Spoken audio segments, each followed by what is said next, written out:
ഒരാഴ്ചക്കാലം വത്തിക്കാനിൽ നടന്ന പ്രധാന വാർത്താ വിശേഷങ്ങളുമായി വത്തിക്കാൻ റിപ്പോർട്ട്. ഏവർക്കും സ്വാഗതം.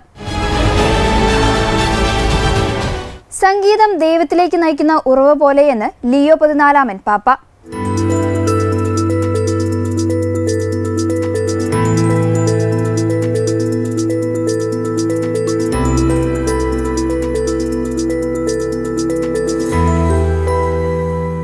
നദി അതിന്റെ ഉറവിടത്തിലേക്ക് ഒഴുകിയെത്തുന്നത് പോലെ സംഗീതത്തിന്റെ സൗന്ദര്യത്തിന് നമ്മെ ദൈവത്തിലേക്ക് നയിക്കാൻ സാധിക്കുമെന്ന് ലിയോ 14 പാപ്പ പറഞ്ഞു. മനുഷ്യന്റെ ആന്തരിക ദാഹത്തിന് ഉത്തരം നൽകാൻ ദൈവത്തിന് മാത്രമേ സാധിക്കൂ എന്നും മാർപ്പാപ്പ കൂട്ടിച്ചേർത്തു. Just as we can follow a stream back to its source, the beauty of music invites us to encounter the one who is beauty itself. In this regard, continue to cultivate the gifts that God has given you and allow them to lead you towards Him. He is everything we are looking for in life, the one who alone can quell our restless hearts. Remember that you have been made for great things, and that this world is not enough to quench your thirst for meaning and happiness. Know too that the Holy Father loves you and prays for you, for your families, and for your countries. In a particular way, I pray that peace may reign in your homes and in all those places throughout the world that continue to suffer from violence. Castel ഗാൻഡോൾഫോയിലെ pontifical ഗാർഡൻസിലുള്ള Borgo Laudato സിയിൽ നടന്ന സമാധാനത്തിന്റെ ഗീതം എന്ന പ്രാർത്ഥനാ സംഗമത്തിൽ പങ്കെടുത്ത് സംസാരിക്കുകയായിരുന്നു അദ്ദേഹം.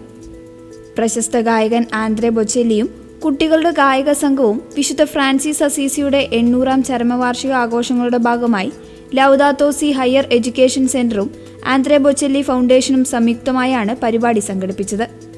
ലോക പ്രശസ്ത ഇറ്റാലിയൻ ഗായകൻ ആന്ദ്രേ ബൊച്ചെല്ലിക്കൊപ്പം ഇസ്രായേൽ, പാലസ്തീൻ ഉൾപ്പെടുന്ന വിശുദ്ധ നാടുകൾ, ഉഗാണ്ട, ഇറ്റലി എന്നിവിടങ്ങളിൽ നിന്നുള്ള 164 കുട്ടികളടങ്ങുന്ന ABF വോയിസസ് സ്ക്വയർ പങ്കെടുത്തു. യുദ്ധം, ദാരിദ്ര്യം, ദുരിതങ്ങൾ എന്നിവയിൽ പ്രയാസപ്പെടുന്ന പ്രദേശങ്ങളിൽ നിന്നുള്ള കുട്ടികളുടെ ഒരുമിച്ചുള്ള ആലാപനം വൈവിധ്യങ്ങൾക്കിടയിലെ സമാധാനത്തിന്റെയും ഐക്യത്തിന്റെയും പ്രതീകമായി മാറിയെന്ന് മാർപ്പാപ്പ ചൂണ്ടിക്കാട്ടി. വിശുദ്ധ ഫ്രാൻസിസ് അസീസിയുടെ പ്രശസ്തമായ കാറ്റക്കിൾ ഓഫ് ക്രിയേച്ചേഴ്സും ബൈബിൾ വചനങ്ങളും വിവിധ പാപ്പമാരുടെ പ്രബോധനങ്ങളും സംഗമത്തിൽ വായിക്കപ്പെട്ടു. നമ്മൾ ഓരോരുത്തർക്കും ഒറ്റയ്ക്ക് സൃഷ്ടിക്കാൻ കഴിയാത്തതിനേക്കാൾ മനോഹരമായി ഒന്നിലേക്ക് സംഗീതം നമ്മെ നയിക്കുന്നു. ആ സൗന്ദര്യത്തിന്റെ അനുഭവം ദൈവത്തെ കണ്ടെത്താനുള്ള വഴിയാണ് എന്ന് ലിയോ 14 പാപ്പ പറഞ്ഞു. ലോക സമാധാനത്തിനായി പ്രാർത്ഥിച്ചുകൊണ്ട് കുട്ടികൾ വിവിധ ഭാഷകളിൽ ചൊല്ലിയ പ്രാർത്ഥനയുടെയും ആന്ദ്രേ ബൊച്ചെല്ലിയുടെ സംഘവും അവതരിപ്പിച്ച പ്രശസ്തമായ അമേസിംഗ് ഗ്രേസ് എന്ന ഗാനത്തോടെയുമാണ് സംഗീതം നിറഞ്ഞ ഈ സായാഹ്നം അവസാനിച്ചത്. കാസിൽ ഗാൻഡോൾഫോയിലെ വിശ്രമ ജീവിതത്തിനു ശേഷം ലിയോ 14 പാപ്പ വത്തിക്കാനിൽ തിരിച്ചെത്തി.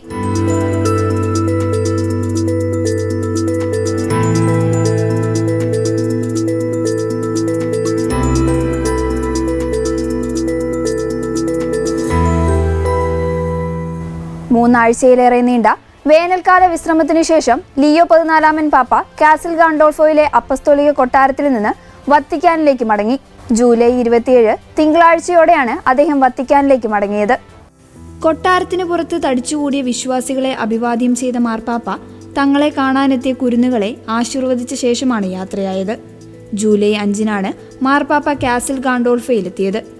റോമിന് പുറത്തുള്ള അൽബാനോ തടാകത്തിന് സമീപം സ്ഥിതി ചെയ്യുന്ന ഈ പ്രകൃതി മനോഹരമായ ഗ്രാമത്തിൽ പ്രാർത്ഥനയ്ക്കും വായനയ്ക്കും കായിക വിനോദങ്ങൾക്കുമായാണ് അവിടെ സമയം മാറ്റിവെച്ചത്. ജൂലൈ 5, 12, 19, 26 തീയതികളിൽ അപ്പസ്തോലിക കൊട്ടാരത്തിന്റെ കവാടത്തിൽ നിന്ന് മാർപ്പാപ്പ വിശ്വാസികൾക്കൊപ്പം ത്രികാല പ്രാർത്ഥന നയിച്ചു. ജൂലൈ 11 റോം രൂപതയിലെ നിർധനരായ 200ഓളം ആളുകൾക്കൊപ്പം ലിയോ 14 പാപ്പ ഉച്ചഭക്ഷണം കഴിച്ചു. ജൂലൈ 18 അൽബാനോ രൂപത സംഘടിപ്പിച്ച സംഗീത സായാഹ്നത്തിൽ പാപ്പ പങ്കെടുത്തു.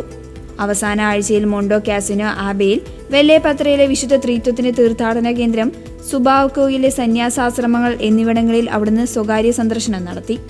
വത്തിക്കാനിലേക്ക് മടങ്ങിയെങ്കിലും ജൂലൈ 29 ബുധനാഴ്ച സമാധാനത്തിന്റെ ഗീതം എന്ന പ്രാർത്ഥനാ സംഗമത്തിൽ പങ്കെടുക്കാൻ മാർപ്പാപ്പ വീണ്ടും കാസിൽ ഗാൻഡോൾഫോയിലെത്തിയിരുന്നു. വിശുദ്ധ ഫ്രാൻസിസ് അസീസിയുടെ 800-ാം ചരമവാർഷിക ആഘോഷങ്ങളുടെ ഭാഗമായി പ്രശസ്ത ഗായകൻ ആന്ദ്രെ ബൊച്ചെല്ലിയും കുട്ടികളുടെ ഗായക സംഘവും പങ്കെടുത്ത ഈ സംഗമം പൊന്തിഫിക്കൽ ഗാർഡൻസിലാണ് നടന്നത്. ഫ്രാൻസിലെയും സ്പെയിനിലെയും കാട്ടുതീ ദുരിതമനുഭവിക്കുന്നവർക്കായി പ്രാർത്ഥിക്കാൻ ആഹ്വാനം ചെയ്ത് ലിയോ 14 പാപ്പ.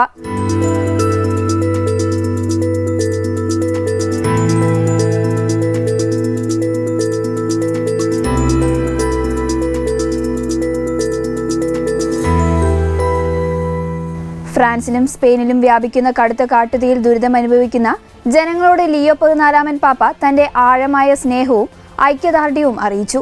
ദുരന്തബാധിതർക്കും രക്ഷാപ്രവർത്തനം നടത്തുന്നവർക്കുമായി പ്രാർത്ഥിക്കാൻ പാപ്പ ലോകമെമ്പാടുമുള്ള വിശ്വാസികളോട് ആഹ്വാനം ചെയ്തു. L'insegnamento di Gesù c'è il mistero del regno di Dio, che il Vangelo di oggi paragona a una perla e a un tesoro. Le parabole lasciano intendere la sorpresa di chi trova ciò che non poteva neanche sperare, al punto che vendere o lasciare tutto non appare ormai una rinuncia, ma un guadagno. In effetti, sin dalle prime pagine, gli evangelisti descrivono la chiamata di Gesù a seguirlo come irresistibile, libera, certo, ma urgente e capace di suscitare una risposta pronta e mossa dal desiderio. È questo un primo aspetto importante del modo in cui Dio è vicino e si fa trovare. L'incontro col suo regno è una svolta che non restringe, ma allarga la vita. Se qualcosa deve ora cambiare, è per un di più di possibilità, non per un di meno. Vi è un secondo aspetto, cui Gesù sembra dare molta importanza. A trovare il tesoro nascosto nel campo è probabilmente un contadino. La perla invece è riconosciuta di grande valore da un mercante, forse un viaggiatore. Seguono altre due parabole in cui i protagonisti sono dei pescatori e uno scriba esperto di cose antiche e nuove. Castel ഗാണ്ടോൾഫോയിൽ നടന്ന ഞായറാഴ്ചത്തെ ത്രികാല ജപ പ്രാർത്ഥനയ്ക്ക് ശേഷമാണ് മാർപ്പാപ്പ ഈ വിഷയം ഉന്നയിച്ചത്. തീവ്രമായ വേനൽ ചൂടും കടുത്ത വരൾച്ചയും കാറ്റും കാരണം ഫ്രാൻസിന്റെ തെക്കുപടിഞ്ഞാറൻ മേഖലകളിലും സ്പെയിന്റെ മധ്യമേഖലകളിലും കാട്ടുതീ പടർന്നു പിടിച്ചുകൊണ്ടിരിക്കുകയാണ്. കാട്ടുതീ കാരണം ഏകദേശം 3 ലക്ഷത്തോളം ആളുകൾ ഇതിനകം വീടൊഴിയാൻ നിർബന്ധിതരായിട്ടുണ്ട്. കഴിഞ്ഞ ദിവസങ്ങളിൽ ഫ്രാൻസിലും സ്പെയിനിലും വീശിയടിച്ച വിനാശകരമായ കാട്ടുതീയുടെ പശ്ചാത്തലത്തിൽ ഇരയായ എല്ലാവരോടും ഞാൻ എൻ്റെ പ്രാർത്ഥനാ സാമീപ്യം അറിയിക്കുന്നു. ദുരിതബാധിതർക്കും വിശ്രമമില്ലാതെ അധ്വാനിക്കുന്ന രക്ഷാപ്രവർത്തകർക്കായും പ്രാർത്ഥിക്കാൻ എല്ലാവരെയും ഞാൻ ക്ഷണിക്കുന്നു, ലിയോ 14 പാപ്പ പറഞ്ഞു. അതേസമയം ലിയോ 14 പാപ്പ ലോക വയോജന ദിനത്തെക്കുറിച്ചും സംസാരിച്ചു. സഭയ്ക്കും സമൂഹത്തിനും വയോജനങ്ങൾ നൽകുന്ന വലിയ സംഭാവനകളെ ഓർത്ത് നമുക്ക് ദൈവത്തിന് നന്ദി പറയാം. അവർ അർഹിക്കുന്ന സ്നേഹവും സംരക്ഷണവും പരിചരണവും ഉറപ്പാക്കാൻ നാം ഓരോരുത്തരും ശ്രദ്ധിക്കണമെന്നും ലിയോ 14 പാപ്പ കൂട്ടിച്ചേർത്തു. പശ്ചിമേഷ്യയിൽ യുദ്ധമല്ല, ചർച്ചയും നയതന്ത്രവുമാണ് പ്രധാനം. അടിയന്തര സമാധാന ആഹ്വാനവുമായി ലിയോ 14 പാപ്പ.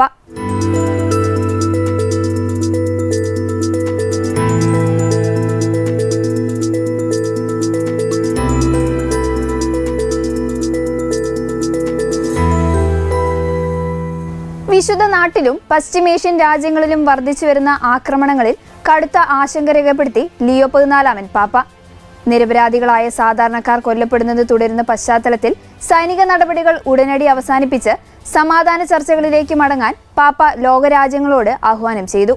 Ieri in Libano è stato beatificato Elia Oeyek, patriarca di Antiochia dei Maroniti dal 1899 al 1931 e fondatore della congregazione delle Suore Maronite della Santa Famiglia. Ha guidato per più di 30 anni la Chiesa Maronita con grande dedizione e sensibilità pastorale.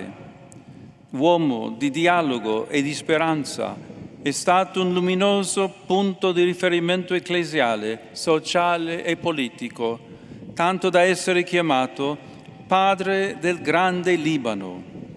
La preghiera e l'intercessione del nuovo Beato accompagnino sempre i fedeli maroniti in tutto il mondo e ottengano il dono della pace per l'intero popolo del Libano, a me tanto caro. Seguo con apprensione il perdurare e l'inasprirsi della violenza in Terra Santa, di cui ultimamente sono state vittime anche molti civili in Cisgiordania e a Gaza. Rivolgo un accorato appello affinché si torni a negoziare un'equa soluzione politica. Castel ഗാണ്ടോൾഫോയിൽ നടന്ന ഞായറാഴ്ചത്തെ ത്രികാലജപ പ്രാർത്ഥനയ്ക്കൊടുവിലാണ് മാർപ്പാപ്പ അന്താരാഷ്ട്ര സമൂഹത്തിനോടായി ഈ അടിയന്തര അഭ്യർത്ഥന നടത്തിയത്. ഗാസയിലെയും west ബാങ്കിലെയും അതിക്രമങ്ങൾ രൂക്ഷമാകുന്നതിനെക്കുറിച്ച് സംസാരിക്കവേ ഏകപക്ഷീയമായ തീരുമാനങ്ങളും സൈനിക ശക്തി പ്രയോഗവും പരിഹാരമല്ല എന്ന് മാർപ്പാപ്പ ഓർമ്മിപ്പിച്ചു. മനുഷ്യന്റെ തുല്യമായ അന്തസ്സിലും അവകാശങ്ങളിലും അധിഷ്ഠിതമായ ഒരു രാഷ്ട്രീയ പരിഹാരത്തിനായി നാം വീണ്ടും ചർച്ചകളുടെ മേശയിലേക്ക് മടങ്ങണം. ഏകപക്ഷീയമായ തീരുമാനങ്ങളിൽ നിന്നും സൈനിക ആക്രമണങ്ങളിൽ നിന്നും ഇരുവിഭാഗവും പിന്മാറണമെന്നും ലിയോ 14 പാപ്പ പറഞ്ഞു. പശ്ചിമേഷ്യയിലുടനീളം യുദ്ധവും പോരാട്ടങ്ങളും കടുക്കുന്നത് സാധാരണക്കാരായ ലക്ഷക്കണക്കിന് മനുഷ്യരുടെ ജീവിതം ദുസ്സഹമാക്കുകയാണെന്ന് അവിടുന്ന് ചൂണ്ടിക്കാട്ടി. തുടർച്ചയായ ബോംബാക്രമണങ്ങൾ കാരണം മേഖലയിൽ കുടിവെള്ളത്തിനും വൈദ്യുതിക്കും കടുത്ത ക്ഷാമമാണ് നേരിടുന്നത്. ആക്രമണങ്ങൾ നിർത്തിവെച്ച് നയതന്ത്രത്തിന്റെയും സംഭാഷണങ്ങളുടെയും പുതിയ വാതിലുകൾ തുറക്കാൻ ഭരണാധികാരികൾ തയ്യാറാകണം. ആഗ്രഹിക്കുന്ന സമാധാനം ഒട്ടും വൈകാതെ പ്രാവർത്തികമാക്കാൻ ഇത് മാത്രമാണ് വഴി. യുദ്ധം മൂലം ദുരിതമനുഭവിക്കുന്ന ലോകത്തിലെ എല്ലാ ജനവിഭാഗങ്ങൾക്കും വേണ്ടി പ്രാർത്ഥിക്കുന്നത് തുടരാൻ വിശ്വാസികളെ ക്ഷണിച്ച മാർപ്പാപ്പ സമാധാനത്തിന്റെയും അനുരഞ്ജനത്തിന്റെയും പാത തിരഞ്ഞെടുക്കാൻ ലോക നേതാക്കളുടെ മനസ്സിൽ ദൈവകൃപയുണ്ടാകട്ടെ എന്നും പ്രാർത്ഥിച്ചു. ദൈവസ്നേഹത്തിൽ സമാധാനത്തിന് നഗരം പണിയുക. ബ്രസീലിയൻ യുവാക്കളോട് ലിയോ 14 പാപ്പ.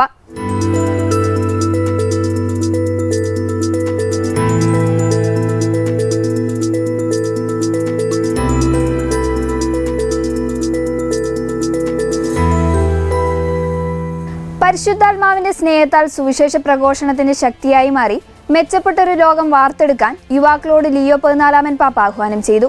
ബ്രസീലിൽ നടന്ന പ്രശസ്തമായ ഹല്ലേലൂയ കാത്തലിക് മ്യൂസിക് ഫെസ്റ്റിവലിൽ പങ്കെടുത്ത ആയിരക്കണക്കിന് യുവാക്കളെ വീഡിയോ സന്ദേശത്തിലൂടെ അഭിസംബോധന ചെയ്ത് സംസാരിക്കുകയായിരുന്നു പാപ്പ. Queridos jovens, e com alegria que participo, mesmo se à distância, no Festival Aleluia 2026. Uma iniciativa que, ano após ano, por meio da música, do louvor e da adoração, tem tocado os corações de tantas pessoas, dando bons frutos de evangelização, confissões, conversões, vocações sacerdotais e religiosas. Hoje, gostaria de dizer novamente como é bom estar com os jovens. O vosso entusiasmo contagia e desperta em todos nós renovado ardor apostólico.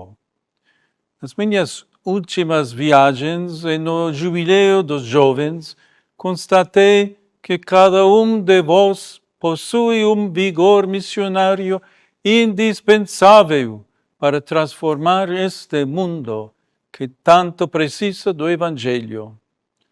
Nunca percais este ardor missionário. De fato, é esse fervor que o Senhor espera de todos os batizados no anúncio da Boa Nova.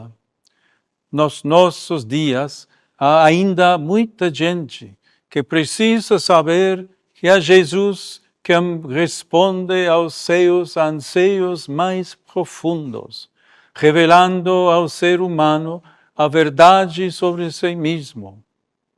Por isso, proclamai com coragem que uma vida sem Cristo é uma vida sem graça.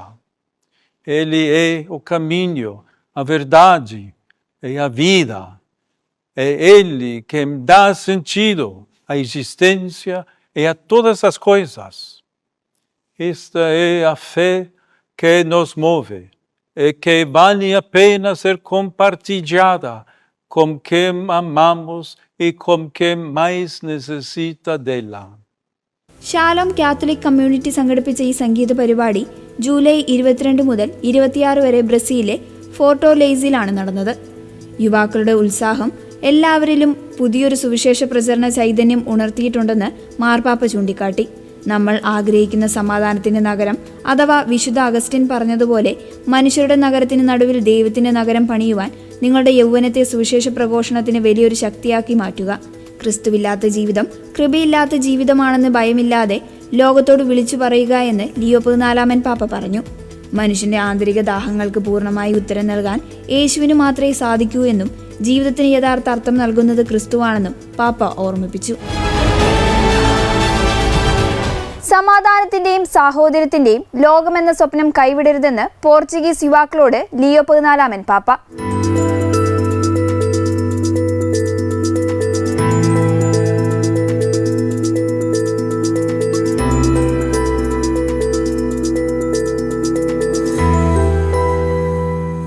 യുവാക്കളുടെ മനസ്സിലെ അസ്വസ്ഥതകളെ ദൈവത്തോടടുക്കാനുള്ള ഊർജമാക്കി മാറ്റുവാനും സമാധാനവും സാഹോദര്യവും നിറഞ്ഞ ഒരു പുതിയ ലോകത്തിനായി സ്വപ്നം കാണുന്നത് തുടരുവാനും Portuguese യുവാക്കളോട് ലിയോ 14 പാപ്പ ആഹ്വാനം ചെയ്തു. പോർച്ചുഗലിലെ ലിയാമോഗോയിൽ നടന്ന 2ാമത് റീജോയ്സ് നാഷണൽ യൂത്ത് ഡേ സംഗമത്തിൽ പങ്കെടുത്ത യുവാക്കളെ വീഡിയോ സന്ദേശത്തിലൂടെ അഭിസംബോധന ചെയ്യുകയായിരുന്നു പാപ്പ. Queridos jovens, alegrai-vos sempre no Senhor. Aí, em Lamego e em toda parte, nas vossas famílias, nas escolas, nas paróquias, nos movimentos e nos vários grupos juvenis a que perteneceis. Alegrai-vos no Senhor, como os vossos bispos e os responsáveis que vos acompanham, a vós e a muitos outros jovens em Portugal. Alegrai-vos com eles, que vos ajudam a crescer na fé e a abrir as portas do coração a Cristo, caminho, verdade e vida. Fiquei contente quando soube que procurais manter acesa a chama da Jornada Mundial da Juventude de 2023. Foram dias esplêndidos e felizes pela concórdia entre todos, pela harmonia entre diferentes línguas e culturas, mas, sobretudo, pelo encontro intenso com o Senhor Jesus e pela experiência das maravilhas que Cristo vivo realiza quando nos reunimos em seu nome. Ele está conosco. É Ele a razão de nossa alegria. É Ele a causa da nossa unidade. In illo uno unum, os muitos que somos, formamos só corpo em Cristo. O que se viveu em Lisboa, pude revivê-la há ano no jubileu e também recentemente na viagem apostólica à Espanha. É sempre especial estar com os jovens, porque o entusiasmo da vossa fé é contagiante. O amor que demonstrais por Cristo reconforta. É maravilhoso nos nossos dias ver jovens como vós, cheios de fé e sem medo de o dizer. É bonito constatar que tendes uma profunda sede da verdade e que a procurais de coração sincero. É bonito notar que tendes fome da justiça e da caridade e não vos dais por satisfeitos com valores efêmeros. É bonito observar que amais a beleza, em especial aquela beleza tão antiga e tão nova, o nosso Deus, que nos espera no mais íntimo do nosso íntimo. 2026 July 24 മുതൽ 26 വരെയായിരുന്നു 3 ദിവസം നീണ്ടുനിന്ന ഈ യുവജന സമ്മേളനം സംഘടിപ്പിച്ചത്. യുവാക്കളുടെ മനസ്സിലുള്ള അസ്വസ്ഥതകളും ചോദ്യങ്ങളും സ്വാഭാവികമാണെന്നും അവയെ ദൈവവുമായുള്ള ബന്ധം ദൃഢമാക്കാനുള്ള വഴിയാകണമെന്നും മാർപ്പാപ്പ ആഹ്വാനം ചെയ്തു. നിങ്ങളുടെ ഉള്ളിലെ അസ്വസ്ഥതകളെ ഭയപ്പെടേണ്ട. ക്രിസ്തുവിലേക്ക് കൂടുതൽ അടുക്കുവാനും സുവിശേഷ മൂല്യങ്ങൾക്ക് സാക്ഷ്യം വഹിക്കുവാനും അത് നിങ്ങളെ പ്രചോദിപ്പിക്കട്ടെ. അനുദിനം സുവിശേഷം വായിച്ചുകൊണ്ട് ക്രിസ്തുവിന്റെ വചനത്തിൽ ഉറച്ചു നിൽക്കുക. സമാധാനവും സാഹോദര്യവുമുള്ള ഒരു ലോകത്തെക്കുറിച്ചുള്ള സ്വപ്നങ്ങൾ ഒരിക്കലും ഉപേക്ഷിക്കരുത്. പ്രിയ യുവാക്കളെ, നിങ്ങളുടെ പ്രതീക്ഷകളെ കവർന്നെടുക്കാൻ ഒന്നിനെയും ആരെയും അനുവദിക്കരുത് എന്ന് ലിയോ 14 പാപ്പ പറഞ്ഞു. പ്രാർത്ഥനയിൽ ദൈവത്തോട് സംവദിക്കാൻ യുവാക്കൾ സമയം കണ്ടെത്തണമെന്ന് പാപ്പ ഓർമ്മിപ്പിച്ചു. 2023 ലിസ്ബണിൽ നടന്ന ലോക യുവജന ദിനത്തിന്റെ ആവേശം ഇപ്പോഴും നിലനിർത്തുന്നതിൽ സന്തോഷം പ്രകടിപ്പിച്ച മാർപ്പാപ്പ 2027 ഓഗസ്റ്റിൽ ദക്ഷിണ കൊറിയയിലെ സിയോളിൽ നടക്കുന്ന അടുത്ത ലോക യുവജന ദിനത്തിൽ എല്ലാവരെയും കാണാമെന്ന് പ്രതീക്ഷ പങ്കുവച്ചാണ് തന്റെ സന്ദേശം അവസാനിപ്പിച്ചത്. 2027 രൂപതാതല സിനഡ് വിലയിരുത്തലുകൾക്കായി സഭയുടെ പുതിയ മാർഗരേഖ പുറത്തിറക്കി.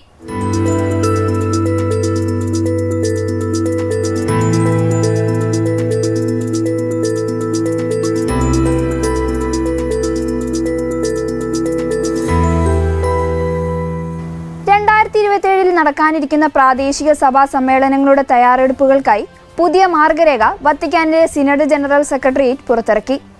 Recollecting accompanying the preparation of the local churches evaluation assembly എന്ന് പേരിട്ടിരിക്കുന്ന ഈ രേഖ 2027 ആദ്യ പകുതിയിൽ നടക്കാനിരിക്കുന്ന രൂപതല യോഗങ്ങൾക്ക് മാർഗദർശനം നൽകും. 2026 ജൂലൈ 27 പുറത്തിറക്കിയ ഈ രേഖ വിവിധ ഭാഷകളിൽ ലഭ്യമാക്കിയിട്ടുണ്ട്. രൂപതകളിലും സഭകളിലും ദൈവം നടത്തിയ അത്ഭുതകരമായ കാര്യങ്ങളെ നന്ദിയോടെ ഓർത്തെടുക്കുകയാണ് ഇതിലൂടെ ലക്ഷ്യമിടുന്നതെന്ന് സിനഡ് ജനറൽ സെക്രട്ടറി കർദിനാൾ മാരിയോ ഗ്രേക്ക് വ്യക്തമാക്കി. ലിയോ 14 പാപ്പ വിഭാവനം ചെയ്തതുപോലെ പരസ്പര കണ്ടുമുട്ടലുകളിൽ നിന്ന് ജനിക്കുകയും കേൾവിയിലൂടെ വളരുകയും വിവേചനത്തിലൂടെ പക്വത പ്രാപിക്കുകയും ചെയ്യുന്ന ആത്മീയ ശൈലിയിലാണ് സിനഡാലിറ്റി എന്ന മാർഗരേഖയിൽ അടിവരയിടുന്നു. സിനഡൽ സമ്മേളനങ്ങളിലെ അനുഭവങ്ങൾ, സാക്ഷ്യങ്ങൾ എന്നിവ ശേഖരിച്ച് റിപ്പോർട്ട് തയ്യാറാക്കുക. പരസ്പര ബന്ധങ്ങൾ, സഭാപരമായ പ്രക്രിയകൾ, ഐക്യം എന്നിവയിൽ വന്ന മാറ്റങ്ങളെ ആത്മീയമായി വിലയിരുത്തുക. രൂപതാ ബിഷപ്പിന്റെ നേതൃത്വത്തിൽ പ്രാർത്ഥനയിലും നിശബ്ദതയിലും ആത്മീയ സംഭാഷണങ്ങളിലൂടെയും വിശകലന യോഗം സംഘടിപ്പിക്കുക. തുടർന്ന് രൂപതയുടെ റിപ്പോർട്ടും letter to the other churches എന്ന കത്തും തയ്യാറാക്കും. ആദ്യകാല സഭകളിലെ ലെറ്റേഴ്സ് ഓഫ് കമ്മ്യൂണിയൻ അനുസ്മരിപ്പിക്കുന്നതായിരിക്കും ഈ കത്ത്. തയ്യാറാക്കിയ റിപ്പോർട്ടുകളും കത്തുകളും ബിഷപ്പിന്റെ അംഗീകാരത്തോടെ 2027 ജൂൺ 30 വത്തിക്കാന്റെ ജനറൽ സെക്രട്ടേറിയറ്റിന് അയച്ചു നൽകണം. 2027 രണ്ടാം പകുതിയിൽ വിവിധ രാജ്യങ്ങളിലെ ബിഷപ്പ് കോൺഫറൻസുകളുടെയും ഈസ്റ്റേൺ സഭകളുടെയും അവലോകന യോഗങ്ങൾ നടക്കും. 2028 ആദ്യ പദത്തിൽ ഭൂഖണ്ഡാടിസ്ഥാനത്തിലുള്ള സിനഡൽ യോഗങ്ങൾ പൂർത്തിയാക്കും. 2028 ഒക്ടോബറിൽ വത്തിക്കാനിൽ വെച്ച് നടക്കുന്ന ആഗോള എക്ലീസിയൽ അസംബ്ലിയോടുകൂടെ ഈ ചരിത്രപ്രസിദ്ധമായ സിനഡ് പ്രക്രിയയ്ക്ക് പൂർണ്ണവിരാമമാകും. ഇതോടെ ഈ ആഴ്ചയിലെ വത്തിക്കാൻ റിപ്പോർട്ട് പൂർണ്ണമാകുന്നു. അടുത്ത ആഴ്ച വീണ്ടും കാണാം. നന്ദി.